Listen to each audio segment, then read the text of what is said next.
Yo, what it do? It's your boy Rico Andre Sanders. Welcome to Wassam with you, exclusive Essence Week edition. Now, my guest here, he don't need an introduction, but I'm gonna give him one. Give him one. If you haven't heard of who DJ PJ is, that's me. Yeah, my dog he really taking over for the youth right now. Like he cut block parties. You see him at the Saints game. You do Pelicans too? I have done the Pelicans before. Oh, it's coming. I did the Pelicans concourse. Okay, oh, you did it before. Okay, yeah, I'm telling you. Y'all know him, you hear him, you know that little tag, and you hear him on WBOK 107.1 FM every Friday, 7 p.m. Now, when I ask you this, bro, what up? It's gonna be, I want you to really tell me what's the ambers. You know what I mean? I'm checking in with you right now. You know what I mean? So, PJ, what up? What's the with you? That's cool. What's up? First and foremost, thanks for having me. Absolutely. You know, great opportunity. You know, I love interviews. I like when people like to talk to me. Yeah. Because people they don't know what I sound like. Yeah. They say I'm a hidden figure. I be in and out. But when they hear that music, they know it's me. Yeah. So yeah. Yeah, absolutely. So what's that? How you making out, bro? Doing good, Essence Week 2026, full week. It's only Tuesday right now. Right. I'm starting up on Thursday. Okay. Gonna be on XM Radio, Shade 45, actually. I'm gonna be DJing at this area on Bourbon Street, and actually they're gonna be broadcasting from XM Radio, Shade 45. I'll be at 8:30 to 9 o'clock. Good. Me, DJ FTK, DJ Legatron Prime, and 3 other DJs, DJ Holly Grove. Yeah. And then Friday is at the Convention Center. Yeah. So I'll be in the main area of the Essence Convention Center, Essence Stage, from 1:30 to close every single day. Mm-hmm. Friday to Sunday. And then Sunday night, ended off at Escape from 10 p.m. to 1 a.m. Hookah Lounge. I'll be up there with my MC DJ. So yeah. Me, DJ PJ, DJ Jess, and DJ The Goat. That's a good lineup. Yeah. That's a good, you're in good company. Yeah. Man, that's crazy. Yeah, Essence about to have everybody, especially me. We doing these interviews for Essence Week, and that's what they do. They come to New Orleans, right, and they just take over the whole week. I think they got something tonight with Johnny Gill. Yep, yeah, see that. But it's good they come because, we don't get that exposure that we need. I feel like it's the only time people come to the city and want to see us. Absolutely. They want to see what we about, what we've been having on. Going for the year. They see the trends on TikTok, social media, stuff like that. Mm-hmm. Even the new food spots. Everybody want to come and pack those out nice guys and stuff like that. Yeah. But sure. I like it every year. We see different people, different vendors inside the convention center. We got different performers for the festival and stuff like that too. Mm-hmm. So, yeah, absolutely. And I like you said that they want to see us. Yes. I can't stress that enough that I just love. First of all, I just love New Orleans. Yeah. I just think we got a different sound, a different flavor from everybody else. Yeah. Y'all chose New Orleans for a reason. We get that respect. Exactly. We get that respect. You go somewhere you say from New Orleans, it's yeah. Oh, okay, they say baby. They say baby, yeah, you know Master P? No, right. I don't know him personally, but I've seen him. 49? Yeah. Bro. But speaking of New Orleans, so obviously you are a proud New Orleans native. Yes. So how did growing up in this city shape not only your love for music, but also the man that you become? So New Orleans is the roots of music, jazz music, blues. We got that gospel flair because I'm a gospel kid at heart. Shout out to my dad's church, Greater Pleasant Green Baptist Church. Service every Sunday, 9:15 a.m. Come on now. But like I said, I grew up in a church. Mm-hmm. So it's gospel music formed from jazz. Jazz originated in New Orleans. Right. And growing up, my dad played organ, piano, keyboard, stuff like that. I grew up in a hymn in a Baptist church playing drums. I still play drums to this day. And it's going to those different jazz camps and stuff like that, being able to play with different people from all over the world. Mm-hmm. They look at us because they're we got that gumbo pot of everybody. People come here to get the jazz culture, but they're bringing stuff here that we're taking from them, that we're taking and making it better. Right. So it's even the music scene, let's say I'm a DJ from here. I go from here to LA. Mm-hmm. And they're you from New Orleans. So we know, you know bounce music, you know the jig music, you know this, X, Y, and Z. So it's people look at us. I still got partners to this day that text me from Florida, New York, and stuff like that. Hey, what's that new song I'll be hearing on TikTok? What is that? I'm we heard that months ago. I heard this before it even came out. And it's just, it's just cool. But you get that, like I said, that respect. That respect is the biggest thing that we get. Mm-hmm. But, even I respect them, but, it's an equal respect amongst each other. Because, the whole United States, the whole world really. Like we just kind of like get together with the music and just form this one thing. But New Orleans has that special heart that a lot of music comes from. Like I just seen DJ So Cool. Yeah. BET Awards. Yeah, he was out there. Yeah, I think him and Lareezy was out there. Yes. Yeah, I'm about to say. They killed it. Yes. They killed it. And like Lareezy on the cover of XXL, like that's crazy, man. Yeah. Hey, the one I'm telling you, I love the city because we be doing. I feel like for a little minute there, we wasn't getting that recognition. Like after Wayne, and then Dino was kind of, and then we had people hitting up Currency and all that. Yep. But that mainstream like putting us back into like, cause Wayne was like top 3 at one point.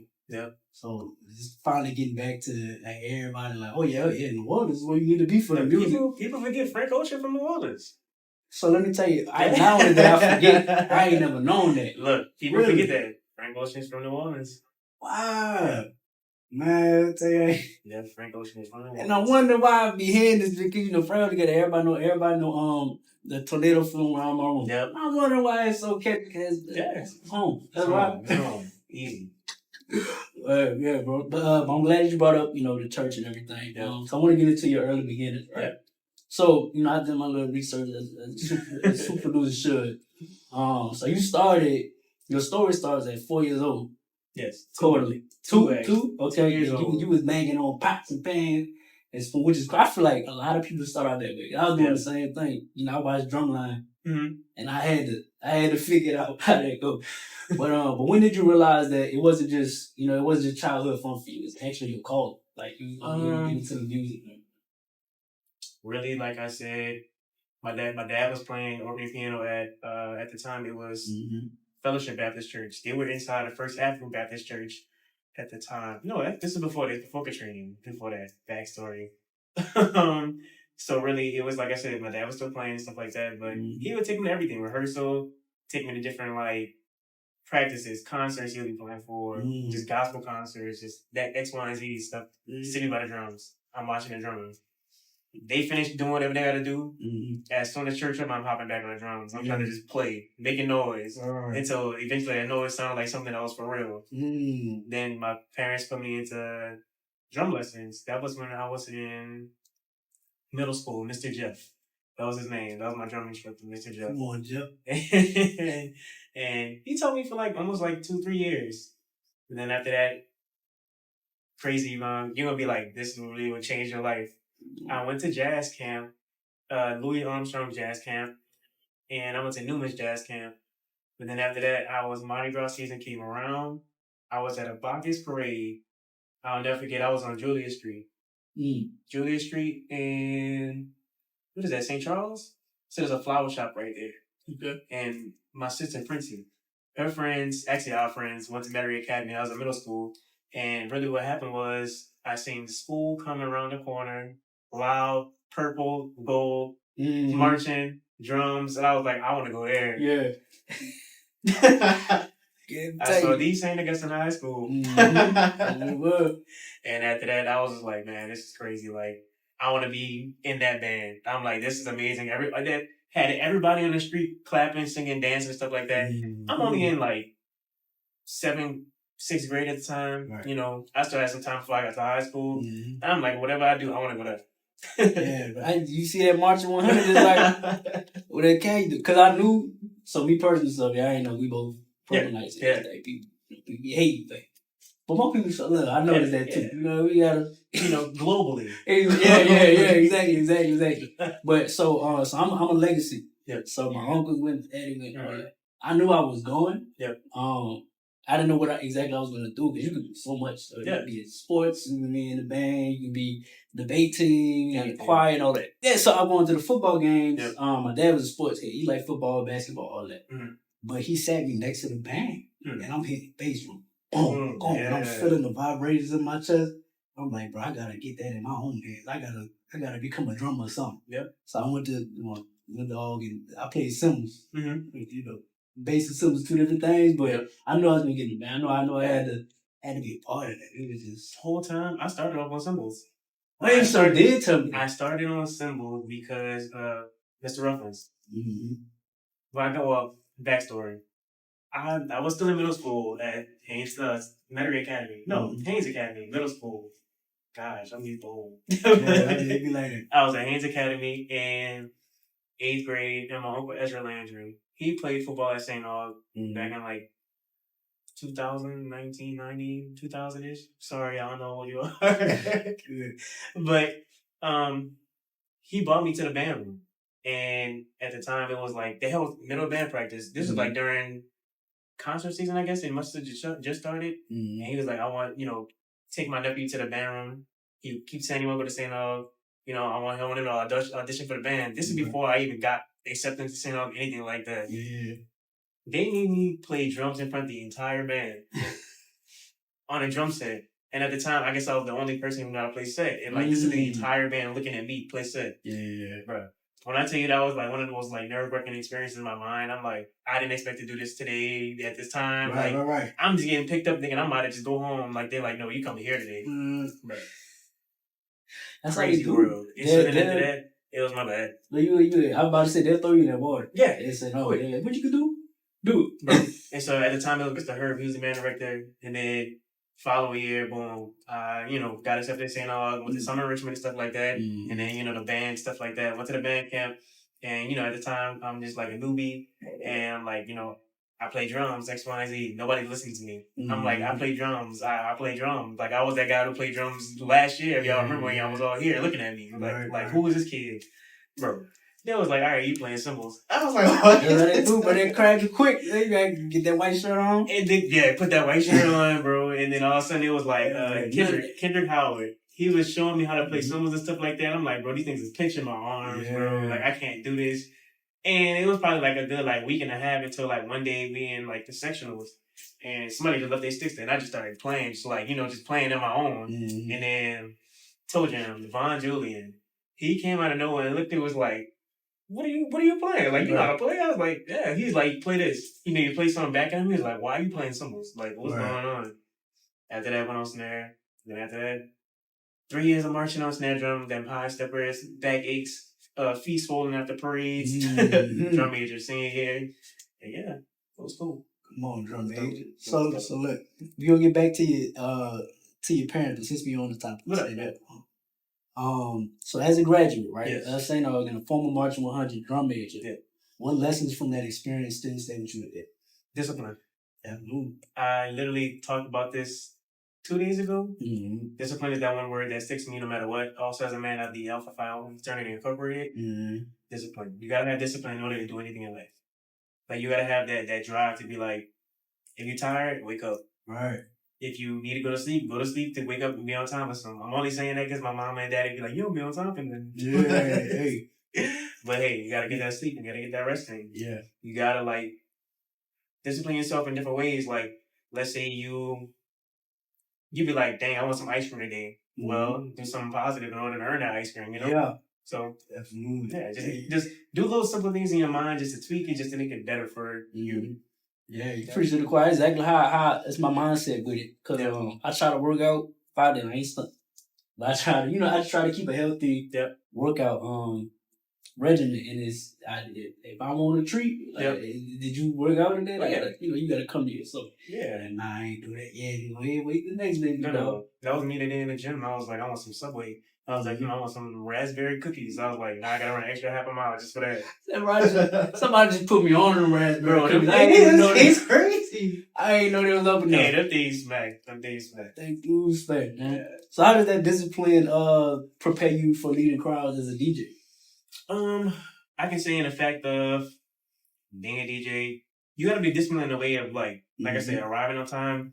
Being prepared for the function, you gotta know what the function is. I can't just go to a wedding and play bounce music all day. I can't do that. I can't go to Essence and want to play curse music all day. Right. You gotta know what you're doing. You gotta prepare yourself. You gotta practice. You gotta know what you're getting yourself into. You gotta research things. You gotta study. I have to discipline myself sometimes. I listen to music. Sometimes when I don't feel like listening to music. Sometimes I listen to the same music over and over just so I know what songs it is. Sometimes I would discipline myself, play songs and be like, do I know the title of this song? Do I know the title of this song? That is just, it's like work. It's like work, but fun work, Gotcha. Yeah. Oh, yeah. Absolutely. Especially being at this radio station. Right. Work and fun work are kind of Because ultimately, like, we are doing what we love. Right. But it also takes work, though. It takes that discipline and everything. True. So, for sure, man.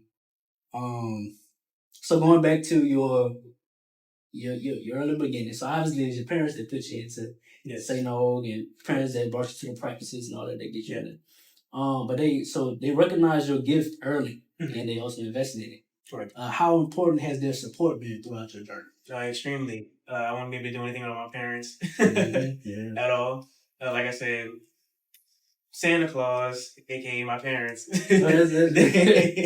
Gotcha. They bought me my first pair of sticks, drumsticks, turntables, laptop, speakers, like all that. Like, like they saw something in me and invested in me to get me to this level that I am today. Mm-hmm. And so, like, I do everything I can to make sure I give back to them, to make sure that they know that, the time they put into me was not a waste. Mm-hmm. And so it's like, I want to make sure that I use what God gave me and use the things that they gave me physically to go to this level.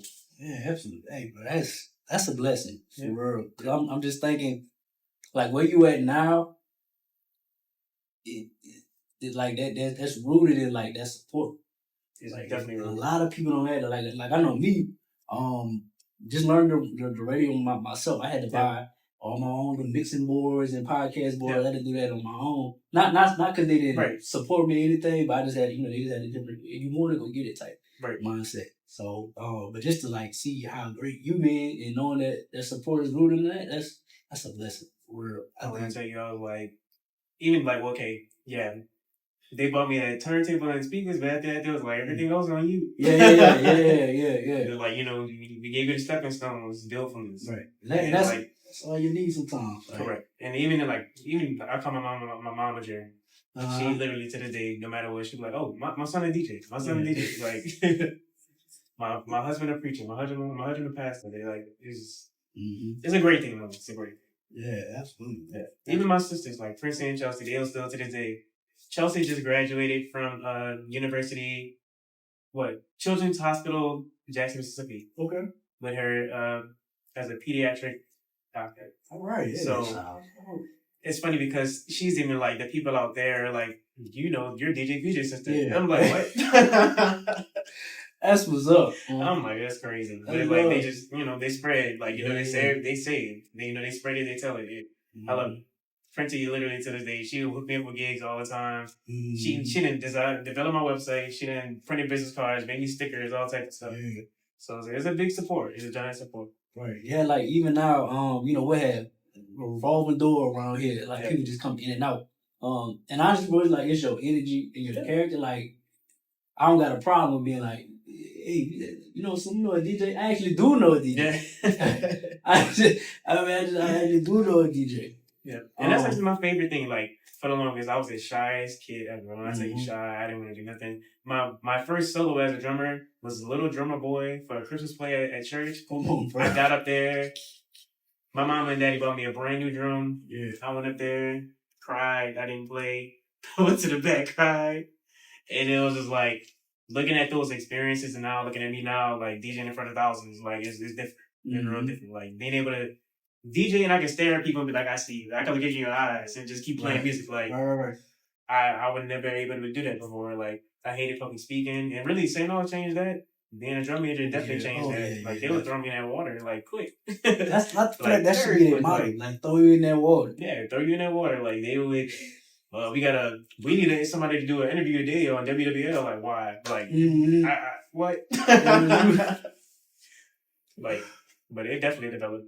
Yeah, definitely. Shout out all, man. That's what they do. They develop. Yeah, you ain't no choice but to be developed. Yeah, no, they ain't gonna let you. They ain't gonna let you. That's why to this day I get back to St. Og as much as I can. Mm-hmm. Oh yeah, literally. I just DJ'd the Get Purple Day. Oh yeah, you did. Yeah, how was that? That was amazing. We raised $750,000. So yeah, every year we definitely hit the triple digits, but well, what is it? Yeah, no. 6 digits. Right. But yeah, we definitely surpassed every single year. Yeah, they gonna do it. They gonna do it. I know they gonna keep elevating, especially with that man. Yeah. I don't even know we can talk like 200. I heard 300. I was supposed to be 300, but I'm happy. From what I heard from all-star band over the weekend, knowing that Darren wrote all those songs and how they smashed Georgia, I already know this shit about to be Christmas, you know. And that's a feat for Georgia. Look, we can talk bad all day. It's a whole different topic. Talk about all day, but for Georgia to be that big and us be us, and when I say us, I mean NOAS be the juggernaut, get it right. Side note, whole drum section was all high schoolers, and I still to this day keep bragging about that. I heard about that too. I think they ain't let no old heads come back in there. How could they come back home? They was smacking the entire time. Man, bro. That just goes back to the New Orleans thing, bro. Like, we just built different out here when it comes to music. Yep. But you brought up church earlier, so I want to have a little segment for God. So how has your faith influenced the way you approach music, leadership? Like, it's very, very interesting. So, like, gotta put God first through everything. Absolutely. Live it every day. Every day you wake up, thank God. Every day you read your scripture, at least a daily scripture or something. Get a little meditative prayer. And pray before you go to sleep, of course. But really, like, just leading myself. Like, sometimes I had those days when I'm just like, I don't know what I'm going to do. I don't know how the day about to go. I don't know how this event about to go. And, like, not in a bad way. Kind of more like, sometimes I get nervous, too. Sometimes I'm like, I don't know what I'm doing. But it's like, you put God first, and it's like, you know at the end of the day it's going to be okay. Because you got Him in your heart. Yeah, He tell you, be anxious for nothing. I say that a lot. Be anxious for nothing at all. And then even then, it's like, you never know what today holds. Like, you never know what's going to happen. It's like, God knows. That's in His plan for you. Yeah. So it's like, you just got to have that faith. Exactly. Got to get that faith. Keep that faith no matter what. I'm saying, like, it's easy once you know that, like, that's what you lean on. Right. Like, it's God. Like, He got everything in charge. All you got to do is just trust Him. Trust and believe. Yeah, that's like one of the easiest prayers. Like, God, I trust you. Yeah, and then to see Him literally, like, take over. And I give God glory all day. So you got to. We can talk about bad and God. Yeah, I'm telling you. You keep it going. We'll talk about it all day, but that's awesome, bro. Yeah. That is awesome. I'm glad that and that goes back to your character, energy. Like you could just feel when people like are connected to a spirit that's bigger than them. Yeah. And I definitely get that from you, just like if there's anything business wise, anything from PJ. Yeah, I be telling people and it's crazy because like it's other people I look up to like in those instances. Even like I call us the PK DJs, like me and Twig Antoine. He's a PK. Okay. PK preacher's kid. Gotcha. So like we both in that same boat. Like we live that nightlife, but on Sunday mornings we're in church. Like, all right. And PJ Morton just dropped the album Saturday night, Sunday mornings. Yep. That's how it be for real. Especially in New Orleans, Shout out to PJ, my fellow brother. Right, yeah, the two PJs. Thank you for the name again. Oh, do a lot of people know that's the story behind it? It's people have been learning that's the story behind it. All right. Me, PJ, and my family know that's the story behind it. Okay, well give us a little backstory. So again, like I said, my dad was playing organ and piano in different churches. My dad was playing, I guess at the time, by Paul Morton. And my mom heard Deborah call Paul Jr. PJ. Right. And this before I was even like brought up into the world. And then she was like, oh, when I have a son, I'm going to call him PJ. And literally, ever since then, that's literally how it happened. And it was almost like 4 or 5 years ago. That's when I finally got to tell PJ that real story. Yeah. He was like, that's crazy. Yeah. And then, as much as my mom and him talked to him about it, he was like, yeah, like that was crazy. He didn't believe it until he had to go back and do his, his own research.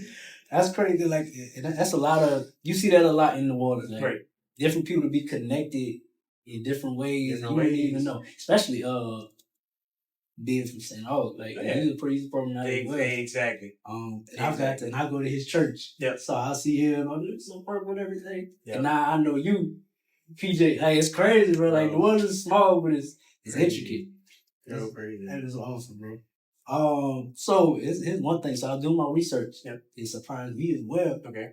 A lot of people may not know. You also earned a master's degree in computer science. I did. From the Southern University of New Orleans.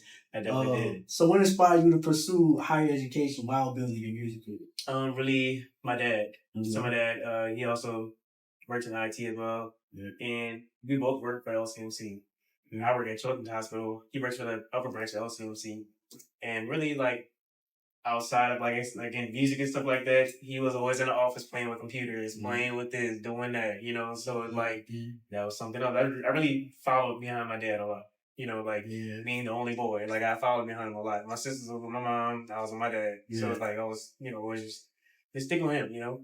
So it's like that was like a good, I guess, way that, how can I say it? Because I tell people all the time, it kind of intertwines with what I do as a DJ. Right. Because, like, even now, like, all DJs have made the software. So it's like, I'm really, like, sometimes I'm doing things inside my program just to make it more efficient on my computer to work better for me as a DJ. So it's like, I've been able to help people in the DJ community. Shout out to Joe's Blend on New Orleans DJs. But they come to me with computer questions all the time. Like, that's cool, man. It's like a mad scientist almost, bro. Like, you know everything, man. Like, PC questions, like, tech questions, like, even I've gotten to the point where, like, I've been trying to get to, like, the software developers of the program I use, Serato DJ, like, trying to talk to them, trying to be like, hey, like, I'll be a beta tester for certain things. Like, I'll try this, I'll try that. Like, let me know. Like, it's been cool. That has to be efficient, bro. Like you said, like, most of this stuff is, and especially as we keep going into the future, it's going to get more technical and computers and everything. All tech. Everything's during tech nowadays. ChatGPT and take over. Right. For real, man. That's cool, bro. That's cool. What advice would you give young creatives who think they have to choose between education and following their passion? I always say put education first. Okay. Because no matter what, I'm not saying you're going to be a failure. I'm not saying you're going to mess up anywhere. Right. But you know what? Needs something to lean back on. And you never know how your education can also, like I said, intertwine with what you have going on in your creative space. Like, mine was tech. Let's say somebody was like a English teacher, but they're a rapper on the side. So they deal with poems and stuff like that, you know? Like, it's a lot of things that intertwine. Somebody say, like, I have a line brother, Master. He's an accountant. But let's say, like, he wanted to be, like, an accountant for, like, a rapper or something like that. Or, like, a business. So, like, you know, I'm a LLC business. Like, let's say you want to be an accountant for, like, a PA business or something like that. Like, you know, it's things that intertwine no matter what. Like, you can always find a side hustle out of anything. And that's kind of a weird thing that I've developed as I've gotten older. Yeah, but I can attest to that because I went to school for English. And what's crazy is it's kind of unorthodox, but I chose that major because I wanted to be a better writer.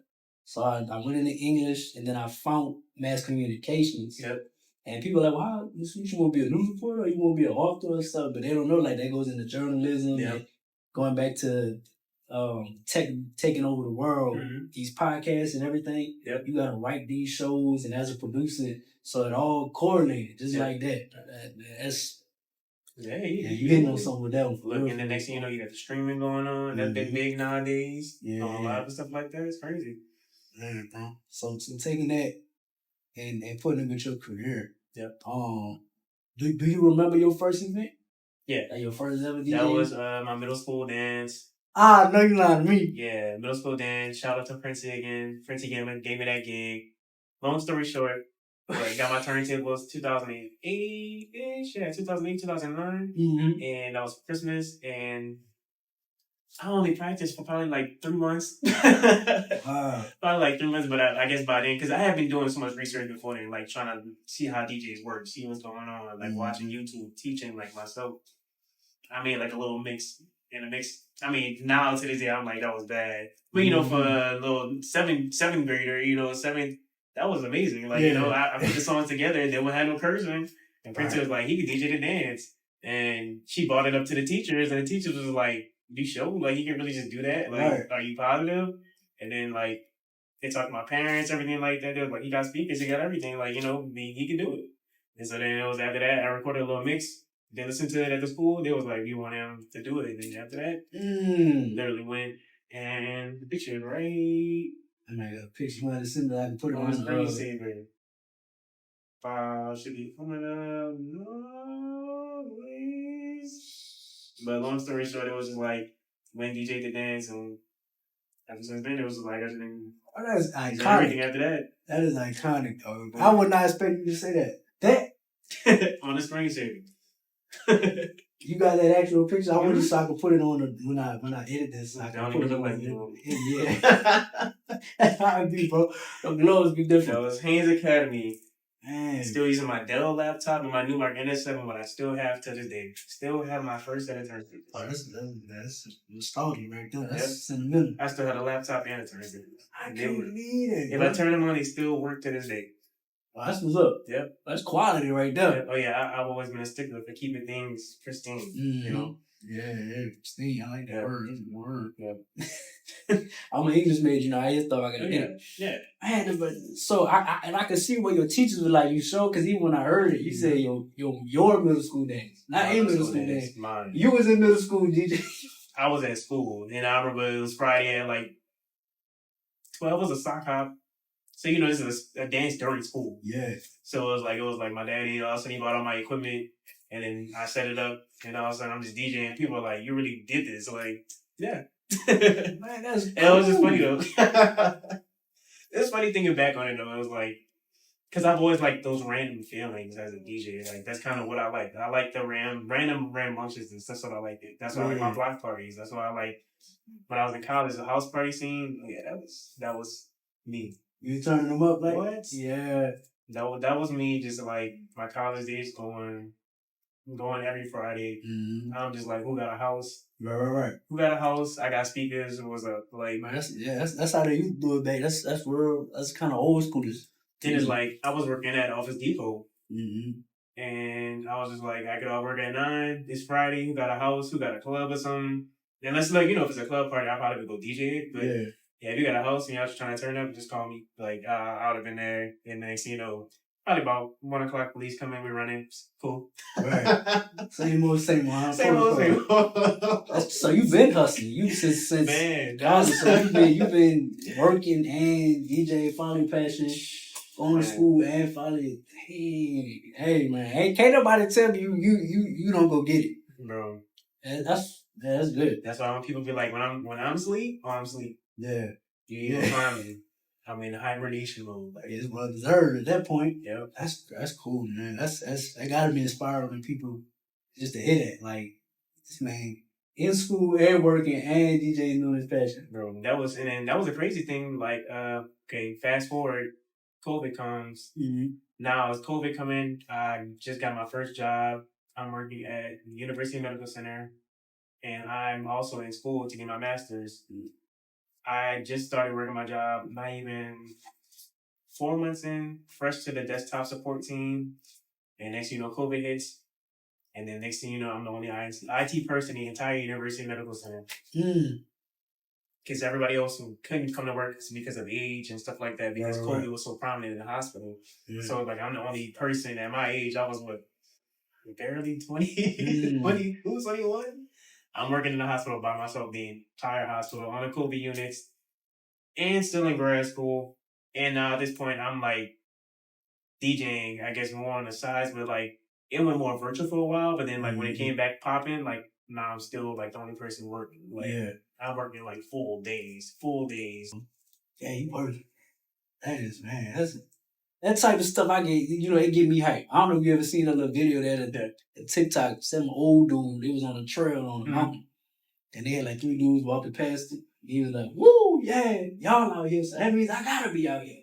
Y'all got me turned up. That's how I feel. And I see somebody else grinding and hustling and putting their effort and putting their work in. I'm like, man, you doing it. And man, let me get right. My motto was work hard, play harder. Yeah. Absolutely. Yeah, I've been kind of holding myself back from the play hard. Yeah, just because it took me a minute to get that concept, like to truly understand it. Like it's not all just about work. Yeah, sometimes you gotta have that balance. Yeah, you get that break.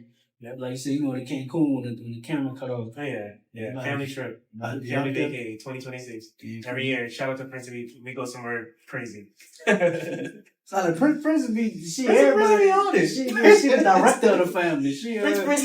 That's what it seemed like. I need to start paying up. Prince is the director of the family. You're right, 100%. She the shot caller. That's what I call her. She was cause like I told you before we started the interview. So she was my and going back to that New Orleans connection, bro. Like you never know who connected. Never know. She was my counselor at ABCT, Ethnic Being Community. I went to ABCT. You did? Was we there together? I don't think we was there together, man. Anthony Bean. Gosh, I remember okay, well, she was a counselor, so that means that was like. Remember how I said I went to jazz camp? Yeah. I went to jazz camp because I was like, I hate acting. Mm-hmm. But I tell you, I cannot act. That ain't me. No, bro. I mean, I don't want to study no lines. I don't want to read. You got a saying, the beat is the main ingredient, right? That's what's saying. Princey created that. Really? Come on, yes. bro. Tell you. Director. She be on it. She be on it. Yeah. DOF. Director of the family. Explain what that means and how you read a crowd to keep the energy alive. Ironically, so she created that, and I think the spinoff she put on it was the fact that, New Orleans is a food city. She not like to eat. So, like, main ingredient is the beat. It's the ingredient to the soul, and the ingredient to dance, and the ingredient to the party. Like, you gotta have that. Gotta have that music pumping. You gotta have that going. Without that, you can't do nothing. Right. The main ingredient. Music is another language that nobody realizes. Like, music is a language without words. It's silence. You can talk, like, if there's a room full of musicians right now, and I'm playing drums, somebody playing bass, somebody playing keys, we can have a conversation without even using words. Right. Based off what we're playing. Playing off each other and seeing how we feel playing. Yeah. That's smart. But is Princess, she had to be a producer, a director, or something. She had what she do now? Princey is the head of PR at Lopa. The head of PR. That's what it sounds like. The head of PR. This be direct. Yeah. She's I got some foot. I like that. The beat is the main ingredient. That's what's up, bro. Thank you, love. So as a DJ, who are some of your inspirations? That could be DJs, musicians, artists. Gosh. Very inspirational. DJs. New Orleans, I feel like all the DJs in New Orleans I've learned from in some type of way because we have different influences. Like we got Raj Moon, we got Danny Fresh, we got DJ Joe Bully, we got DJ Kevin Charles, we got DJ Wop, RP DJ Wop. We have Tony Scratchery. I'm learning from my friends, FTK. I'm learning from Legs. I'm learning from Ari. I'm learning from all type of people. Out of the States, we got like my influences. I'll definitely say Jazzy Jeff was one of my influences. I'm big on scratching. DJ Puffy, he's out in New York. DJ Popo, he's out everywhere. Kind of random. My LA family, DJ Noodles, definitely. Who else is there? There's a lot of DJs. Scratch Bastard. I'm big on scratching, like I said. That's just one of my languages when I'm DJing. That's good, because a lot of DJs I feel like don't scratch DJs. It's just like I said, another talking language. And we just talk ourselves through how we scratch. Jeez, so many DJs I just listen to. Like DJ Does It All. That's one of my favorite DJs when it comes to like these Red Bull style sets.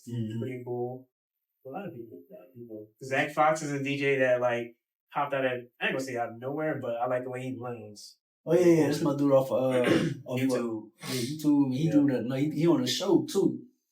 Man, he's on Elementary. Funny enough. Yep. That's what's up. Yeah, so you take a whole number 5 mix yourself, which I guess it fits you being from the world. Yep. That's what's up. I'd be trying to get the all VR DJs. Yeah. Shout out to the Go DJ family for sure. And again, Joe's blend. Can't forget the family. Okay. Yeah, that's what's up, man. Yeah. Do you have a specific genre that you like that's like your niche? Like that's like well, right, one more throwback, artistic. One of my dogs in LA. Yeah, definitely so. But niche, my favorite genre, I call it lifestyle rap.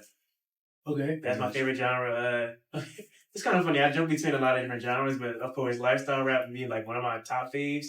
That's kind of more like, it sounds weird, but more like rapping about like eating healthy, like Larry June currency type, like not spending money, but spending money in investive ways, like not doing really dumb things, laying low, being chill, but also like being like a big influence. So I kind of like feel like those music get bred me, how I am as a person. I gotta be chilling, but at the same time, like I guess my name will wait. Yeah, that makes sense. But other than that, gospel, gotta love it, gospel, hip hop, throwbacks, everything. But I like everything. Pop. I like trap.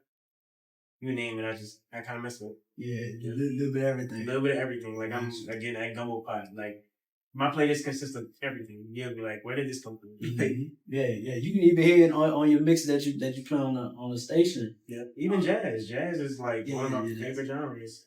Okay. Yeah. That's from being a drummer. Art Blakey. Yeah. Okay, jazz. I don't think I heard of like what kind of jazz? Like old school jazz? I'm Or talking like about like old jazz. I'm talking about like John Coltrane. I'm talking about Art Blakey. And then like it kind of kicks into like neo soulish. That's kind of like the more newer fusion. Well, jazz fusion. Then you got neo soul that kind of kicked off fusion, and then like now modern gospel is kind of made out of fusion and jazz and kind of hip hop now incorporated now contemporary. Like everything mixes around. Everything mixes around. You throw some Louis Armstrong in there one time. You can. I mean, people can sample it in so many different ways now. Like the way from how I started DJing, like literally like what I can do in my program now compared to back then is completely different. Yeah. Like the effects, how I can manipulate, how I can just take the songs and chop them up. Right. It's crazy. But you being a computer science man, you know, ain't nothing to you. Right? You just get in there. Like, what is this? It's always fun. It's always been fun. Yeah, absolutely. So like, what responsibility do you feel representing the city's culture everywhere you go?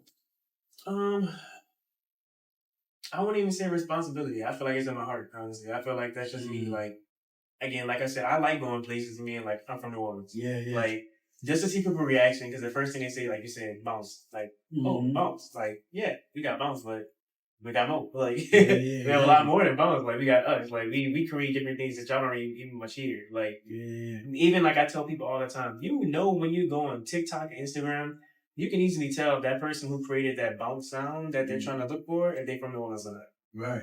You could just hear it. You could just tell that that's not New Orleans. That's not a New Orleans bounce person that made it. Absolutely. And the thing is, like now a lot of like, I'm not gonna say bounce DJs in New Orleans, but I guess kind of more in that realm, even producers, like they get a lot of like hatred or like of how people in other places are trying to just take bounce and manipulate it, and they're just like, oh, it just goes like this, like boom, boom, boom, boom, boom. But like, it don't have that authentic sound. Like even like how you got Sizzle, like he still records those sets live. He could be a him, Trey, and Chicken Wing or something like that. Yeah. Or like Boy Peg or something, just recording those sets live. The songs you hear on TikTok, they're doing that at block parties, just recording. Yeah. This is like I've watched them. I literally go into events and just watch them just as they recorded the entire 2 hours or something. Yeah. They take that mix, put it on SoundCloud. Somebody takes a little snippet of it, and that's the next hit song. Right. Easy.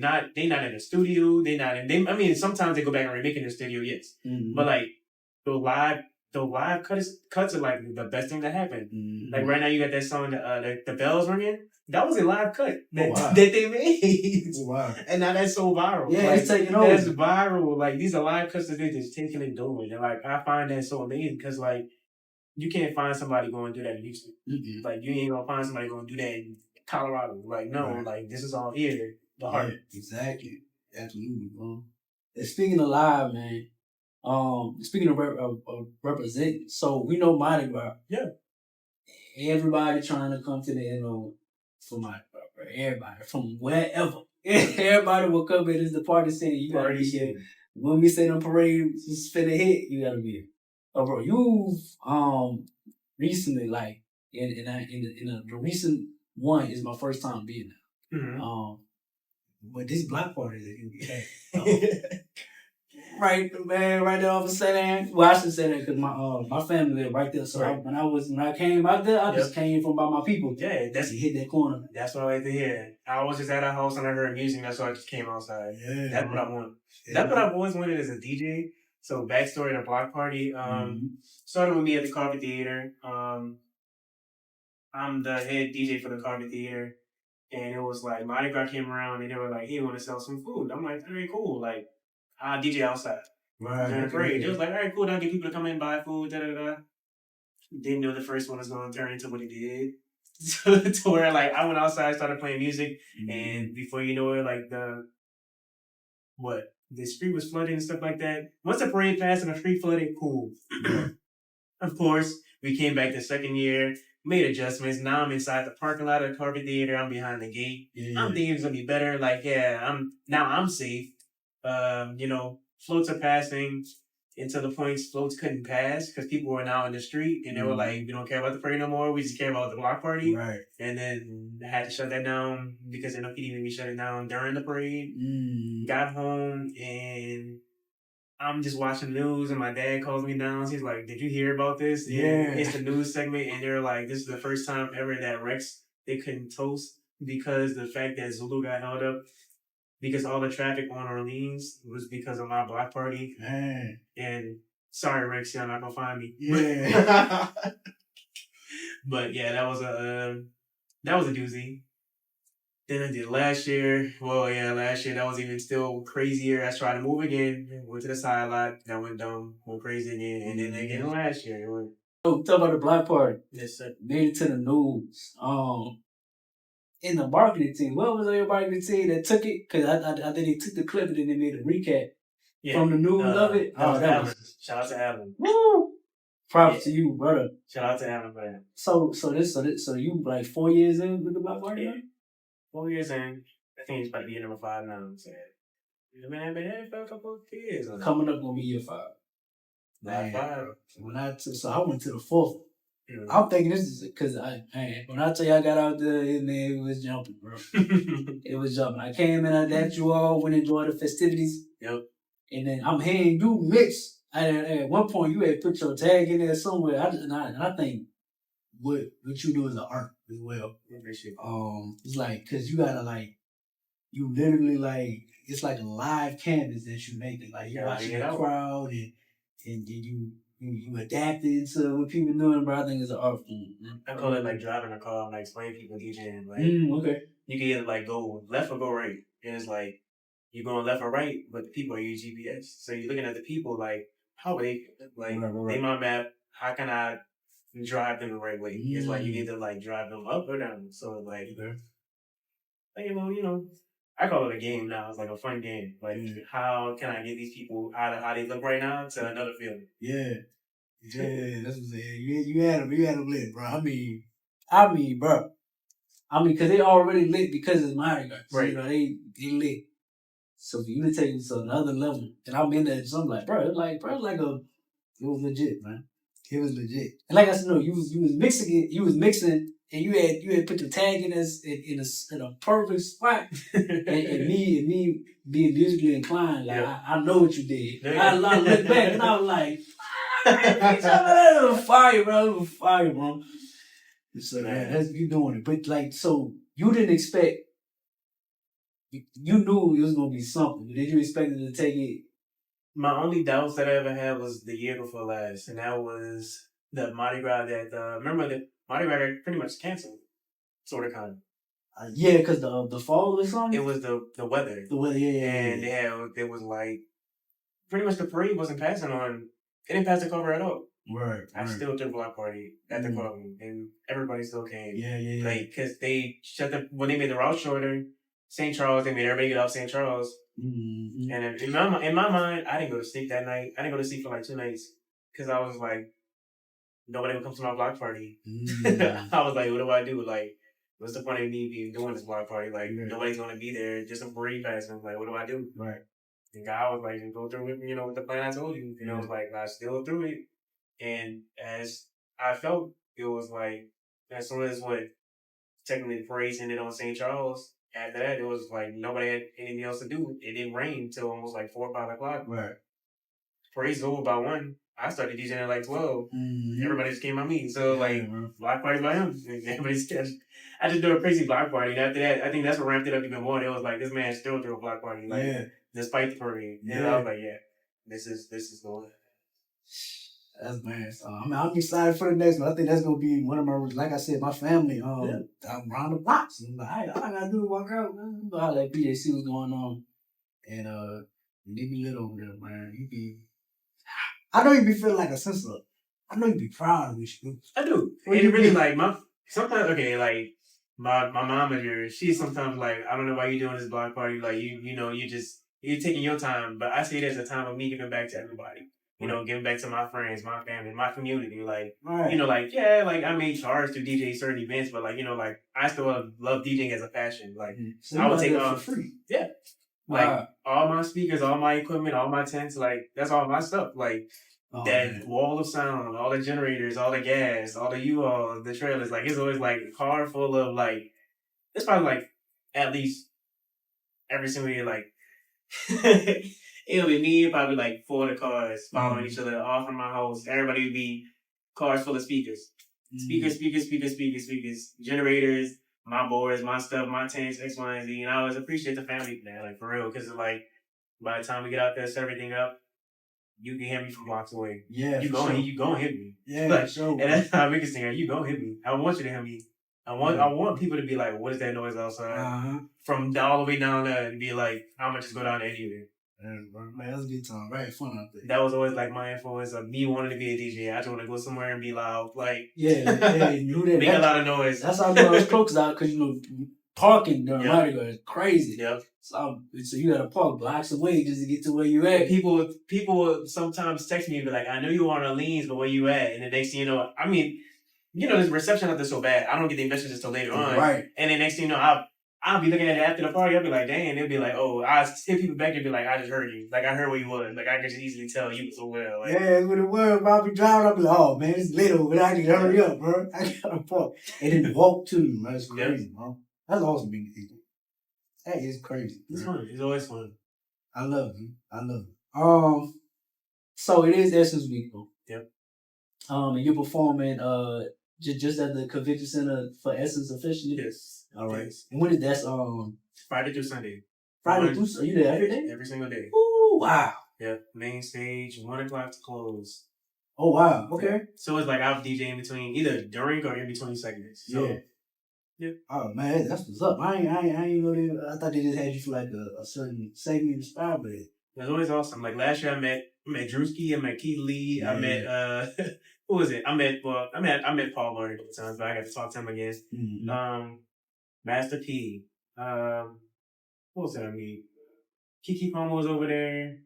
A lot of people. This is every single year is like a random, like I wouldn't expect to meet these people at all. Like my dad was talking to Kiki Palmer, didn't know who she was. He was backstage, bro. I'm so serious. I'm glad because you is serious. He was backstage, literally, at the food table, just getting like little hors d'oeuvres and stuff like that. Because my mom and sisters, they gonna walk around Essence. Right. And so like this, I guess at the time, like this was like a segment going on stage, whatever. Mm-hmm. Kiki must have just came from like the escort and stuff like that to like the backstage area. And so my dad just sitting on the couch, just like this. Kiki comes sit right here, and he just eating da. And all of a sudden he just see people just like all around her trying to take pictures and stuff like that. And he was like, "You gonna get some food or something like that?" Like just talking, just normal, just like normal. Don't even know who she is, anything like that. That's how they be. My uncle was so funny. And next thing you know, he got out there, he's like, "That's what that was?" And my mom was like, "What you talking about?" He's like, "I was just talking to her backstage." And I was like, "What?" Like it was that. Like nothing. That's how they be now. Maybe I love parents. That's funny. Hilarious. That's a good story. But what does being a part of this year's festival mean to you first? This is my going on 4th year. I'm very appreciative. I started off at Essence at the Blacktopia, Afro-Punk Blacktopia. And going from there all the way to the main stage has definitely made a big influence in my life. Yeah. Because, like, I can see that elevation of myself. But also I'm glad that people see that elevation in me. Like, people see, like, I belong in these spaces with these people. Like, I have a sound that fits universally for people that's coming from around the world. Like, like, it makes me feel good. Like, like, some people will try to still put me in like a box like, oh, you're a college DJ. I've been out of college for like years now. Like, right. I can still DJ college events. I can still DJ these type of events, but it's like, like, I guess the greatest thing about it is that versatility that I have. And, like, so that makes me happy to see that people see me in those limelights, Mm-hmm. Absolutely. It's always good. Like, Essence, like, what? They were saying last year was kind of more like not the best year because I think it was because of Beyonce stuff right before the month before. Yeah. People's funds weren't right and stuff like that. Yeah. But this year is looking really, really strong. Yeah. They coming back strong. Yeah. They coming back. So I'm really excited. Absolutely, bro. And speaking of Essence, so we know that it celebrates Black excellence, entrepreneurship, and culture. Right. So how do you feel your own journey reflects on value? One, I am a proud Black man. I also attended an all Black high school, predominantly Black high school like that, male like that. Went to HBCU, so I'm proud to be my true Blackness. Yeah, absolutely, bro. But like even in like despite color, it still feels good to support our fellow Black people. Like it just feels good. Like see Black people in the right direction, positivity, doing the right things, entrepreneurship. You know, like the talent that you see, like, you know, we have it, but it's just in us. Like, we just really keep going. Absolutely. So those, even the connections and stuff like that, it makes me happy to see people black people around. Mm-hmm. Yeah, it's in going off of entrepreneurship. As a DJ, you really have to like put yourself out there, like you're really your own brand. Basically. Like DJ PJ is you. Correct. At the end of the day. Correct. So how do you present yourself and say yourself? Like, is it more so like, hey, I'm a DJ, or you a DJ, you come DJ, do you just let your music and you sit, do the talking and all that? I'm kind of like that. Like, I'm one of the DJs. Like, sometimes people see me and they'll be like, "Oh, you're a DJ PJ." I'm like, yes, yeah, that's me. No, but it's funny because it's like, then it's like once they like, "Oh, okay, you did that." Like, I did a wedding a couple of weeks ago, and I could tell people were kind of looking at me like it was a Nigerian wedding. That my first ever Nigerian wedding. I haven't DJed in my life.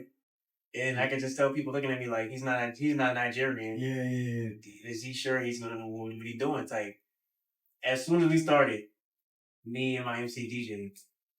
Within like the first 5 songs that I done mixed and blended together, I was hooked. They was like, all right, yeah, he know what he's doing. Like this is just supposed to be during a cocktail hour. This supposed to be sitting down eating. By the 3rd song, I had almost everybody up trying to dance, and the bride was like, "Hey, you gotta calm down." Like, look, like she was like, I tried to tell them, like, you know, like, he know what he doing, like, but even it was like, they was like, hey, like, we sorry. I'm like, I don't know what I did, like, you're supposed to do. That's what I'm saying, like, hey, you need to relax. I'm like, I don't know what I be doing, like, maybe I get that look, like, that innocent, like, I be chilling looking, and next thing you know, when I start DJing, they be like, yeah, I ain't expect that. That's just me. Know what I gotta do. Have you ever had, like, you know, so good at an event that them same people will call you back? Yeah. Oh, yeah. No, I call those like I ain't gonna say even favorite clientele. I call them my family. Like, people who, like, even like I'm always at Xavier. Like, like still the colleges. Like, I've been at college for years, but I'm still working with the schools because they, you know, good relationship, good people. And it's like you said, how you present yourself and stuff like that. Yeah. I have people who, like, they're like, every time I have a family function, I just want you to DJ and I want anybody else to DJ. Like, I'm not gonna call anybody else. I will plan anything around your schedule. And I'm like, that's crazy. Like, hey, I appreciate it. I'm flattered, but like, it's really, really, really shocking. And I really appreciate it because they know at the same time, like, I'm gonna give them that same level of respect and service at the same time. Yeah. So it's really, really appreciative. Yeah, bro. That's just good business, bro. Like the entrepreneurship. Yeah. Like, putting yourself out there, your brand and who you are. It's so good. It's like, hey, I want that brand again. It's like your favorite brand toothpaste or whatever. They got my teeth white. Yep. I use toothpaste again. Just for that analogy. Yeah. But and we know Essence is gonna bring people from all over the world of all ages. Correct. So like, how do you create a set that has grandparents and parents and the young kids and young people dancing together like this? I think that's based off like again, like I said, that roadmap that you see. Essence, I call it rotation. Yes. So I call it like a rotation. So you get that crowd rotation, you know, Essence in the convention center, people moving, people walking the entire time. Like even during the segments, you see people in the background behind you walking, going to different from BeautyCon all the way to the vendors down there, over there to the men's lounge or something like that. Right. But I can just kind of see like, okay, predominantly what I'm working with. Sometimes depending on like what the segment was that I just worked with, for instance, like if it was Kiki Palmer or something like that, I know for a fact as soon as she's finished, there's going to be a lot of more younger women, kind of more like, I guess my ages, even younger or older that look up to Kiki Palmer. Right. I can get away with something more like Beyonce-ish friendly or something like that. But like if it was somebody like, I don't know, like Tamala Man or something that just finished talking or something like that. I gotta go more gospel or something like that. You know, some more family friendly, appropriate type. Then you never know. Like whoever is up there, you kind of just read it. But then even like mixing, you kind of see like as people are moving, people kind of stop, people kind of talk. You kind of draw that crowd. You kind of see what's going on. You kind of see age. And then sometimes you got people that be like, I feel like hearing this song. Like they'll come tell me like, can you play this? We'll be like, I got you. Like, you know, I'll mix it in the way I think fits best. Yeah. And you know, you just kind of work with it from there. Awesome. How you feel about, I know some DJs be kind of like, man, let me do my set and but you welcome requests. Oh, I love requests. Okay. I tell people all the time I love requests because one, like sometimes when I'm DJing, sometimes I'll be up there by myself and people don't come talk to me. Like they think like I don't want your requests. Sometimes people request teach me something. Sometimes it's a song I never heard. Like, you know, sometimes like it's a song I've been trying to find the name of, and they'd be like, "Oh, can you play this?" I'm like, "That's the name of that song." So it's like I've always loved requests, and then I got. Sometimes I have them DJ sets when I'm like I'm going brain dead. It may not sound like it publicly, but like I'm going brain dead because like I'm fatigued or something like that. I'm like I'm hungry or something. But you know, sometimes that request might be like trigger something. They'd be like, "All right, cool. She gave me that song. Now I'm going through the spider web of songs. That's like I feel like this blends with this. So like I can start laying them out again." That's what's up, bro. That's good, man. You really like you already putting into this block party for the like you ain't get paid for it. You should definitely look into some sponsors. We're gonna talk about that all okay. Working on it next year. Trying. Hey, you're the right. I'm super duper for a reason. You know, we'll talk after the camera go out. I just had an epiphany. It's good. That's it. But yeah, man, I feel like you just like the perfect DJ. I don't even know if that's truly a thing. You know what I mean? But it's like you for the people, you other people. That's how I feel. I'm a DJ for the people, by the people, like chosen by the people, for the people. That makes sense. Man. So, bro, if so once again, tell them what you got going on this week. It's Tuesday. Essence Fest. I plan on dropping this tomorrow. I'm about to get to work and tell them you got so many more. Y'all stay tuned. Coming, but tell them what you got planned for this week. And tell them where they can follow you and contact you if they want to hit you. Again, Essence Fest Weekend 2026, Thursday, I'll be at Scratch Back, boom. Yeah. Essence Fest Weekend 2026, again, I'll be this Thursday on Shade 45 Radio, XM Radio. And also, Friday through Sunday, I'll be at the Convention Center at the Essence Main Stage from 1:30 to pretty much the end of the day. And then Sunday night, I'll be at Escape from 10 p.m. to 1 a.m. What can they follow you? You can follow me on Instagram at PJ_WLKR, and you find me on my website at www.pjwlkr.com. Absolutely. Hey, book this man. Tell me. you ain't gonna be disappointed, bro. I got him on my radio. Out of business block parties. You legit. Definitely, bro. I appreciate you stopping by. I appreciate you. Big dog, brother, bro. Always. Let's get it, bro. Definitely, man. Always. Absolutely. Let me be you next. Hey, I'll let you do it too. I got you. You gotta get